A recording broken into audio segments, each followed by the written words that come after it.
साल 2017 पंजाब के मोहाली में तीन लोग एक अजीब सा प्रयोग कर रहे थे।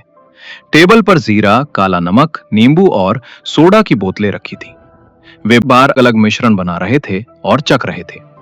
ये तीन लोग थे, सौरभ मुंजल, निखिल डोगरा और अनूप मुंजल। उनके पास कोई बड़ी फंडिंग नहीं थी, ना ही उनके पास कोई मल्टीनेशनल कंपनी का अनुभव था, लेकिन उनके पास एक आइडिया था। भारत में लगभग हर किसी ने बचपन में गलियों में मिलने वाला बंटा सोडा पिया है, और वही कांच की बोतल जिसमें कंचा फंसा होता है। उसका चटपटा स्वाद लोगों को बहुत पसंद आता था।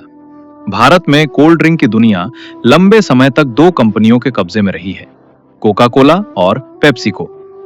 हर शहर, हर दुकान, हर ढाबे पर यही दो नाम दिखाई देते थे। ऐसा लगता था कि इस मार्केट में किसी नए ब्रांड के लिए जगह ही नहीं बची है।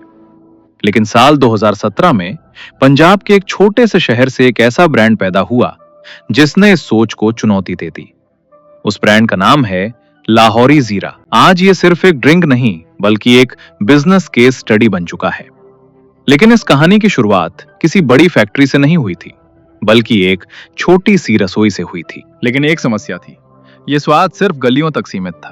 कोई भी बड़ी कंपनी इस देसी स्वाद को बोतल में पैक करके बड़े स्तर पर नहीं बेच रही थी। यहीं से उनके दिमाग में एक सवाल आया, अगर इस देसी बंटा सोडा के स्वाद को बोतल में पैक करके पूरे भारत में बेचा जाए तो क्या होगा। यही से शुरू हुआ लाहौरी जीरा का जन्म। लेकिन शुरुआत से पहले ही एक बड़ा जोखिम लिया गया। ब्रांड का नाम रखा गया लाहौरी। नाम सुनते ही कई लोगों ने सवाल उठाया, क्या यह पाकिस्तान का ब्रांड है? भारत में ऐसा नाम क्यों रखा गया? लेकिन इसके पीछे एक खास सोच थी। उत्तर भारत में लाहौरी शब्द का इस्तेमाल अक्सर चटपटे, मसालेदार और देसी स्वाद के लिए किया जाता है। यानी ये नाम लोगों को तुरंत एक खास स्वाद की याद दिलाता है।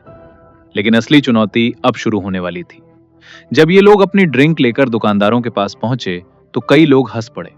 कुछ दुकानदारों ने कहा, भाई कोका कोला और पेप्सी के सामने ये कौन खरीदेगा।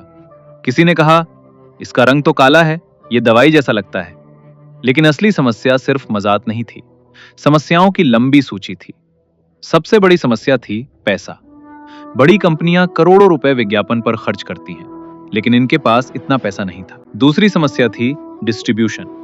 कोई भी डिस्ट्रीब्यूटर नया और अनजान ब्रांड रखने को तैयार नहीं था। तीसरी समस्या थी प्रोडक्शन। शुरुआती दिनों में कभी सोडा की गैस कम हो जाती थी, कभी गर्मी में बोतल फट जाती थी। कई बार ऐसा लगता था कि यह बिजनेस शायद चल ही नहीं पाएगा। लेकिन इन तीनों ने एक अलग रास्ता चुना। उन्होंने खुद दुकानों पर जाकर लोगों को अपनी ड्रिंक फ्री में चखानी शुरू कर दी। उनका एक ही मंत्र था, अगर एक बार ग्राहक में पी लिया तो वो खुद वापस आएगा।